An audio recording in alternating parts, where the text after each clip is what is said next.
In fact, here come our next recipients, and this is the crew from 10 TV. In fact, yeah. Come on in, guys. We're looking at this was the big group. This is the big group. We better make some we got the room. whole kit and caboodle in here. Oh boy. Yeah. Come on in, rumor guys. has you guys Come on have in. 14. We'll make the room. Teamwork. That's like the definition of teamwork. We're gonna. In fact, we're gonna have to. We're gonna do one make better. some Let's room. open up this other mic. I'm gonna give you guys another mic. Everyone, fit on in. Are you sure you want to give it to Give the mic to Mike Davis. All right, let's. There In fact, we let's go. start out a little bit here. 10 TV already been successful tonight, and now we have a nice big group of 14 Emmys for all you guys here. Everyone's taking one home, right? Well, we're a big team, and we're this just kind of shows that everyone, 24 hours a day, we work well together on and off camera. So yeah. Great. Now let's talk a little bit about this award. Give us a little background, what it's for, and why you guys deserved it. We're successful in winning it tonight. Since Mike has the mic. Oh, I just want to say the one thing about this group is, and I've been in the news business for 30-something years, and this is the best team I think I've ever been a part of because it's a team, and everybody had a part. Everyone had a role in it, and from our leadership to our anchors to our reporters to the directors, it's a great bunch. Yeah, no, it's just, and breaking news is what we live for, so that's what made it fun. Great. So can we talk a little bit about, what the award was for, about the actual cast that went on? Well, the day that this happened, it was like any other day. But just like breaking news, it happened at the spur of a moment, and everybody kind of sprang into action, and it went on for 6 hours of. We went on early, we stayed on with cut-ins, and until we handed off to the dayside crew, we really owned this story. On the ground, in the air, on the web, on TV.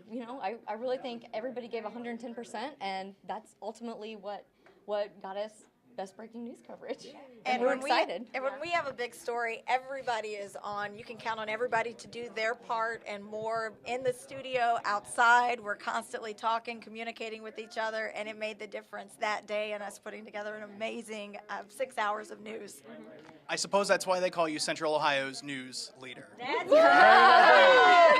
We love it. We love it. Well, guys, congratulations. Very happy for you. We hope you. to see some of you back up here later tonight.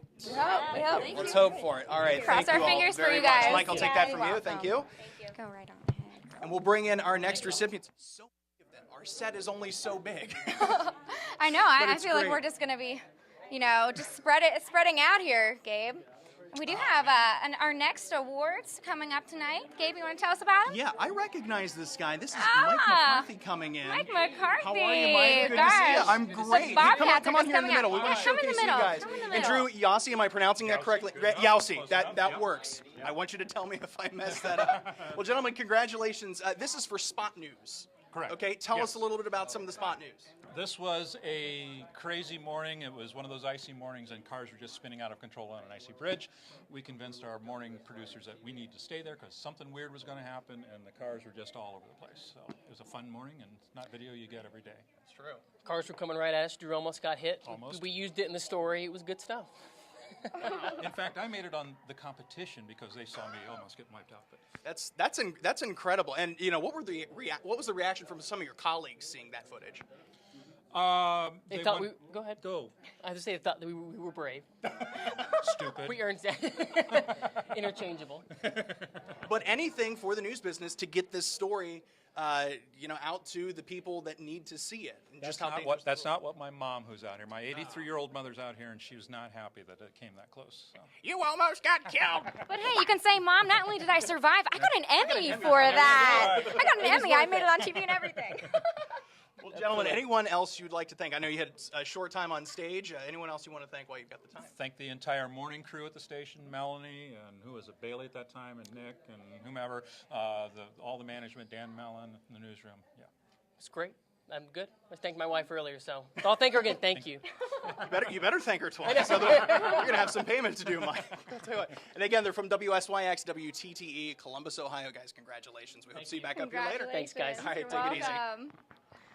All right, Steve Levine and John, help me with your last name. Yvonne?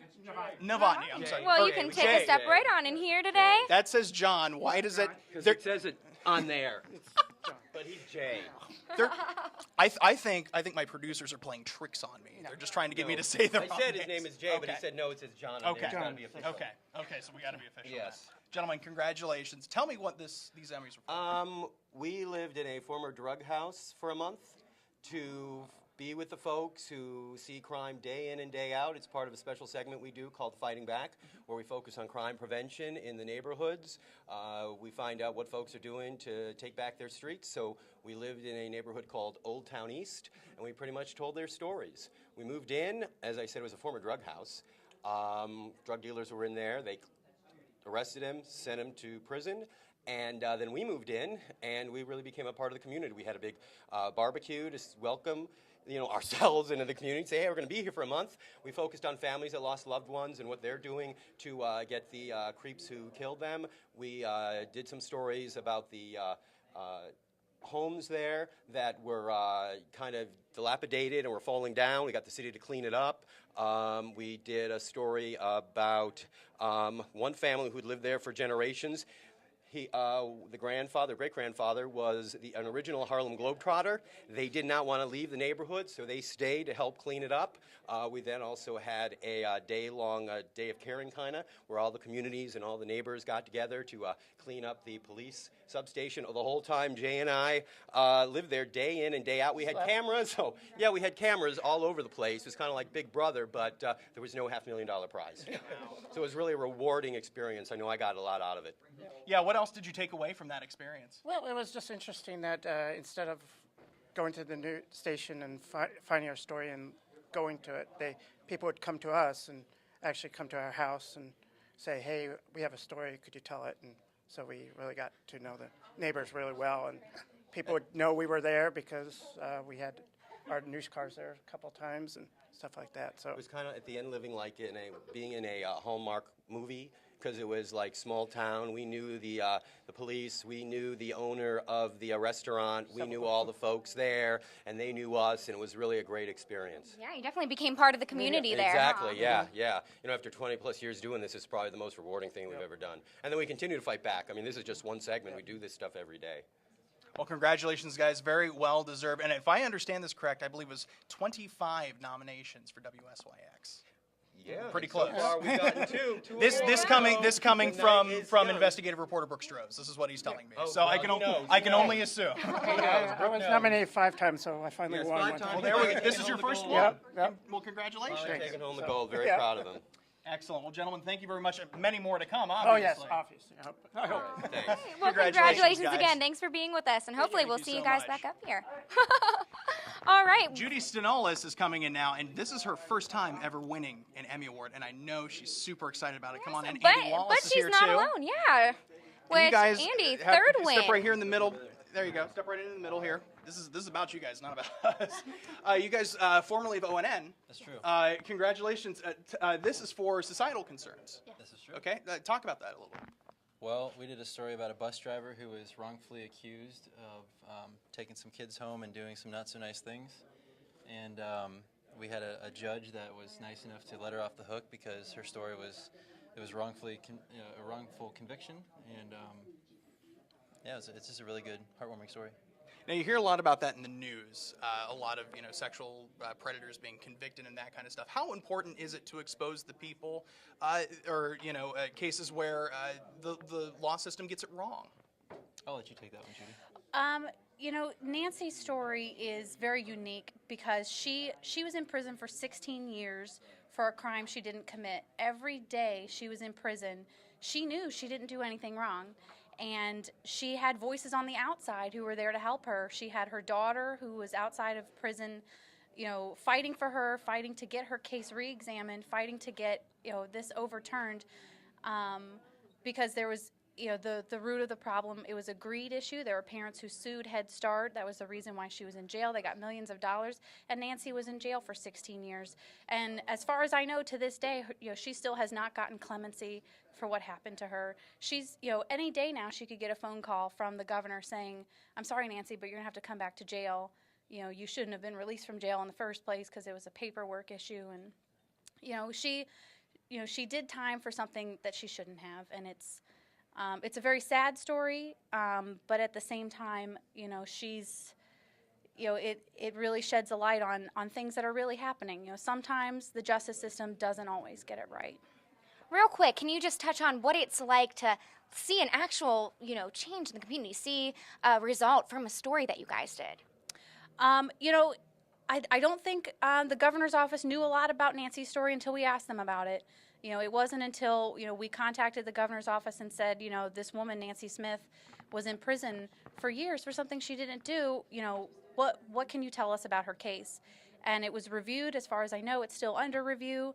But the good news is she's still free. She hasn't been put back in jail so far. So I really hope that Nancy does get justice soon. I really hope that she can sleep soundly at night knowing that she's paid dues for something she didn't have to, and that she can live freely now. She can work now. She can get a job, and she can live the life that all of us want to. All right, very touching story. Thank you two so much for talking with us, and congratulations. Enjoy your awards. And I believe we do have some more award winners out here tonight. That we do. Dawn, is it G or G? It's G. Dawn G, like Oh, G Whiz, as she tells me. Gee whiz, we got an Emmy.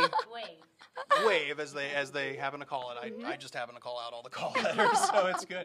Congratulations. Is this your first Emmy Award? This is my first Emmy, it is. How are you feeling right now? I'm feeling good because I thought I was going to be like the Erica Kane of news. You get nominated and you never win, and I'm excited, but this is extremely special to me because of the gentleman that I wrote the story about. Tell us a little bit about that. I work with children with pediatric cancer. As a matter of fact, Monday we go to camp. And he walked up to me and he hugged me and he said, I guess I can check that off my bucket list. And I said, sweetheart, he was 14 at the time, you're far too young to have a bucket list. And his mom walked up and explained he had Ewing sarcoma and they had only given him a couple of years to live. And so we took that bucket list, and I made sure he got to do every last one of them. And he's at Cozier Children's Hospital right now. So that's fantastic. And those are the kind of stories you love to hear about because you're essentially making that one child's life or that one person's life just that much better. And that makes you, I know that makes you just feel ecstatic as well. Yeah, it did make me feel ecstatic. Call awareness to pediatric cancer. Hopefully raise some funds as well, but made a young man's dreams come true. So, and I love him. I love him. There you go. Anyone else you want to thank for the award? My mom and my daddy are sitting out there, and they're probably saying, where'd she go? Where did she go? So, and I love what I do. I love what I do. I wouldn't change it for the world. Well, you know what, Dawn? We'll let you go get Mom back and to your Dad are parents waiting. so that they don't worry about you. And they said I couldn't sleep with this. Oh, well, you can prove them wrong, you know. And he told me over there. Kind of an uncomfortable teddy bear, but hey, Right. to each their own. Thank you very much. Have a wonderful All day. right, thank you. Congratulations.